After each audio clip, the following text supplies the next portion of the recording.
बहुत पुराने समय की बात है। एक गांव के बाहर छोटा सा शिव मंदिर था, जिसमें एक बूढ़े पुजारी जी रहते थे। एक दिन एक गरीब माँ अपने छोटे से पुत्र को उस मंदिर के दरवाजे पर छोड़कर चली गई। बहुत खोजने पर भी बूढ़े पुजारी जी को लड़के के परिवार का कुछ भी पता नहीं चला। जब गांव का भी कोई व्यक्ति लड़के का लालन पालन करने को तैयार नहीं हुआ, तो बूढ़े पुजारी जी ने भगवान भोलेनाथ जी की इच्छा समझकर उसे अपने पास रख लिया और उसका नाम शंभू रख दिया। गांव के भक्तों से जो कुछ भी प्राप्त होता, उसी से भगवान भोलेनाथ का, पुजारी जी का और बालक शंभू का किसी तरह गुजारा चलता। यदि किसी दिन कम भी पड़ता, तो पुजारी जी उस बालक और भगवान भोलेनाथ को भोग लगाकर स्वयं गंगा जल पीकर रह जाते। धीरे धीरे शंभू बड़ा होने लगा और अब वह पुजारी जी के काम में हाथ बटाने लगा। बूढ़े पुजारी जी के थके हारे हाथों को कुछ भी आराम मिलने लगा, इसलिए उन्होंने शंभू को मंदिर की साफ सफाई, भगवान भोलेनाथ की पूजा, उनको भोग लगाने और उनकी आरती करने की विधि अच्छी प्रकार से समझा दी। अब वे स्वयं भगवान भोलेनाथ के नाम का जाप और कीर्तन में समय बिताने लगे। एक दिन भगवान भोलेनाथ के मंगलकारी नाम भोलेनाथ का जाप करते हुए उनके वृद्ध पुजारी जी का प्राण निकल गए। अब बालक शंभू का इस संसार में भगवान शिव के अलावा और कोई सहारा नहीं रहा। उसने पुजारी जी की यह 3 बातें कभी नहीं भूली। पहला, भगवान भोलेनाथ को ताजा गर्म रसोई का ही भोग लगाना। दूसरा, भगवान भोलेनाथ को भोग लगाए बिना स्वयं कुछ भी नहीं खाना। तीसरी बात, भगवान भोलेनाथ पर अटूट विश्वास रखकर कभी भी किसी भी वस्तु का संग्रह न करना, बासी भोजन का भी नहीं। यदि कोई भक्त पहले से बना भोजन या मिठाई मंदिर में दे जाता, तो शंभू उसे गरीबों और अनाथों में बांट देता। वह ताजा रसोई बनाकर ही भगवान भोलेनाथ को भोग लगाता, उसके बाद खुद प्रसाद ग्रहण करता। एक बार बारिश का मौसम आया और 4 से 5 दिन तक मूसलाधार वर्षा होने से मंदिर में एक भी भक्त नहीं आए। शंभू अपने भोलेनाथ को गंगा जल का ही भोग लगाता और उसे पीकर रह जाता। भगवान भोलेनाथ शंभू की भक्ति और सहन भक्ति की परीक्षा लेते रहते, लेकिन आखिर में अपने भक्त शंभू को भूख से तड़पते देख उनसे रहा न गया। वे साहूकार के नौकर का रूप धारण कर हाथ में भोजन सामग्री की पोटली लेकर तेज बारिश में भीगते हुए मंदिर के द्वार पर जा पहुंचे। उन्होंने आवाज लगाकर शंभू को बुलाया और उसके हाथ में पोटली देते हुए, साहूकार जी ने यह सादा कच्चा राशन भेजा है, इससे रसोई बनाओ, भोलेनाथ को भोग लगाओ और खुद भी प्रसाद खाओ, और मैं कल फिर आऊंगा। शंभू ने आशीर्वाद देकर उसे विदा किया और सूखी गीली लकड़ियों के धुएं में गर्म रसोई बनाकर भोलेनाथ को भोग लगाया। पूरे बारिश के मौसम में भोलेनाथ नौकर का भेष बदलकर शंभू को सिद्धा देने आते रहे और खुद भी गर्मा गर्म रसोई का भोग पाते रहे। एक दिन शंभू ने सोचा कि साहूकार को सिद्धा भेजते हुए 3 महीने हो चले हैं, किंतु वह स्वयं कभी मंदिर में भोलेनाथ का प्रसाद ग्रहण करने नहीं आए। अगले दिन जब भगवान भोलेनाथ नौकर के भेष में सिद्धे की पोटली देने आए, तो शंभू ने उनसे पूछा, भाई, तुम्हारे साहूकार सेठ जी कभी स्वयं मंदिर में प्रसाद लेने नहीं आए, इस कारण मेरा मन अत्यंत दुखी हो रहा है। अपने साहूकार जी से कहना कि कल मैं भी मंदिर में प्रसाद खाने अवश्य पधारे। यह सुनकर नौकर बने भोलेनाथ चौंक कर घबरा उठे और बोले, महात्मा जी, साहूकार मेरे द्वारा आपको सिद्धा भेजते हैं, आप इससे भगवान भोलेनाथ को भी भोग लगाते हैं और स्वयं भी प्रसाद पाते हैं, फिर साहूकार जी को बीच में बुलाने की क्या जरूरत है? जैसा चल रहा है वैसा ही चलने दीजिए ना। शंभू ने बोला, ऐसे कैसे चलने दूं? आपके धर्मात्मा सेठ जी इतने दिनों से सिद्धा भेज रहे हैं, क्या मैं उन्हें भगवान भोलेनाथ का प्रसाद देने का अपना कर्तव्य भी पूरा न करूं? मैं किसी का उधार खाने वाला नहीं हूँ। मैं अपने साहूकार से कह देना कि यदि कल भोलेनाथ का प्रसाद ग्रहण करने न पधारे, तो मैं उनका सिद्धा लेना बंद कर दूंगा। नौकर बने भोलेनाथ तो अपने भोले से भक्त शंभू की अकड़ देखकर अचंभित हो गए और यह सोचकर मन ही मन हंसे कि वाह, आज तो लेने वाला ही देने वाले पर धौंस दिखा रहा है। लेकिन सरल हृदय भक्त के मनोभाव पर रीझ कर वे बोले, ठीक है महाराज जी, कल मैं साहूकार जी मंदिर में प्रसाद ग्रहण करने के लिए जरूर आएंगे, मंदिर में पधारेंगे। दूसरे दिन सवेरे ही नौकर बने भोलेनाथ ने दूध और बहुत सारी भोजन सामग्री लेकर मंदिर पहुंच गए। शंभू चौंकते हुए बोला, भाई आज इतना सारा सिद्धा किस लिए लाए? नौकर बने भोलेनाथ बोले, महात्मा जी आप भूल गए क्या?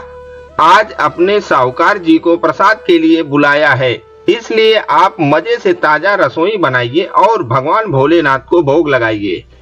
शंभू ने कहा, हाँ यह तो बता दीजिए कि साहूकार जी कब आएंगे और किस समय आएंगे। नौकर बने भगवान भोलेनाथ ने प्रसन्न होकर उन्हें साहूकार के आने का समय बता दिया। अब शंभू की इच्छा पूरी करने के लिए भगवान भोलेनाथ ने अगले दिन साहूकार का रूप बनाए और माता पार्वती भी इच्छा जाहिर की उनके साथ चलने के लिए। माता पार्वती ने भी सेठानी का रूप बनाकर भोलेनाथ के साथ चल दी। इधर शंभू सुबह से ही साहूकार जी के स्वागत में तरह तरह के पकवान बनाने में जुटा हुआ था। भोलेनाथ का भोग तो वह चलते फिरते बना लेता था, किंतु आज उसे कई महीने से भगवान को भोग लगाने के लिए कच्चा राशन भेजने वाले साहूकार को भगवान का प्रसाद देना था। इसलिए आज उसने अपनी सारी पाक कला झोंक डाली थी। उसने साहूकार द्वारा भेजे हुए चावल धोकर खीर बनाई।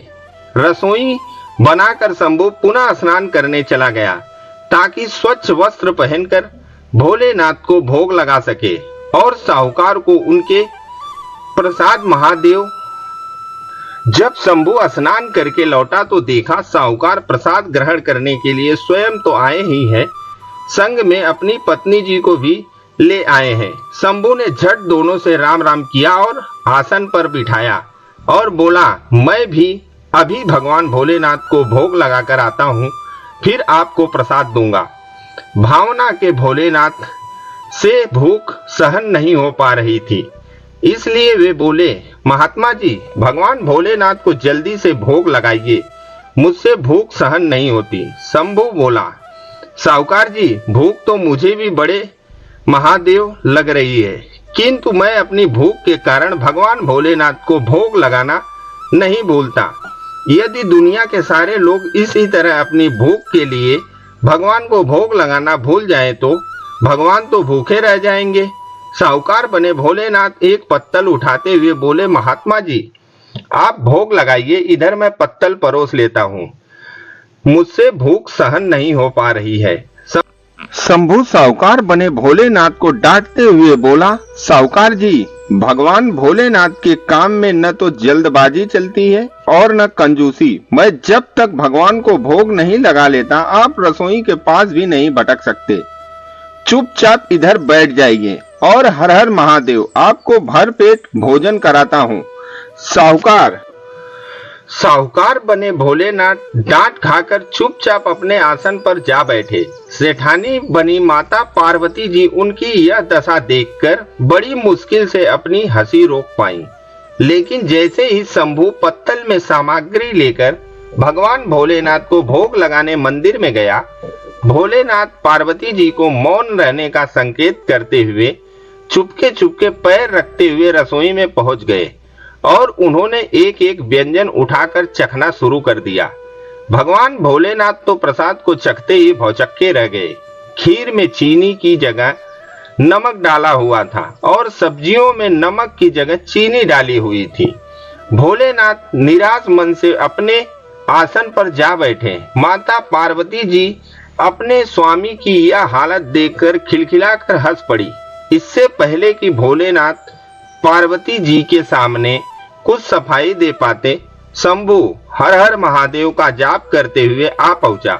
उसने भोग को रसोई में मिलाकर उसे पवित्र बना डाला और फिर साहूकार जी के सामने पत्तल परोस कर हाथ जोड़कर बोला, साहूकार जी अब आप भी भर कर खाइए। भोलेनाथ तो अभी अभी भक्त की शक्ति से भी जोरदार उसके हाथ की बनी हुई रसोई चख चुके थे, इसलिए उसे ग्रहण करने की बात सुनकर उनको पसीना छूटने लगा। कभी शंभू का तो कभी माता पार्वती जी का मुख देखने लगे। शंभू को साहूकार जी की ढील बर्दाश्त नहीं हुई और बोला, साहूकार जी अब क्या हो गया? आपको अभी अभी तो उतावला हो रहे थे, मुझे भूख बर्दाश्त नहीं होती, मुझे भोजन ग्रहण कराओ। अब क्या हो गया? आप भोजन ग्रहण करो, तभी तो सेठानी जी प्रसाद ग्रहण करेंगी और फिर मैं भी प्रसाद पाऊंगा। शंभू की ललकार सुनकर भोलेनाथ ने चुपचाप खीर का कुल्हड़ उठाया और सारी नमकीन खीर गटागट पी गए। कुल्हड़ खाली होने की देर थी, शंभू ने उसे झट से भर दिया। अपने प्रिय भक्त के हाथों परोसे हुए भोग में भगवान को आज दोगुना स्वाद आने लगा। शंभू परोसता गया और भोलेनाथ खीर पीते गए। जगत माता पार्वती जी भगत और भगवान दोनों के प्रेम को देख देख कर मंत्रमुग्ध होती रहीं। जब सारी रसोई समाप्त हो गई तब शंभू को होश आया और बोला, वाह साहूकार जी वाह, मैं ही बावला था जो इतनी थोड़ी सी रसोई बनाई। मुझे पता होता कि आपको प्रसाद ग्रहण करने का इतना शौक है तो और भी ज्यादा रसोई बनाता। भोलेनाथ अपने पेट पर हाथ फेरते हुए सेठानी बनी पार्वती जी की ओर मुस्कुरा कर देखते हुए बोले, पंडित जी मैं इतना रोज कहाँ खाता हूँ, किंतु आज प्रसाद इतना स्वादिष्ट बना था कि अपने पर वश ही नहीं रहा और खाता ही चला गया।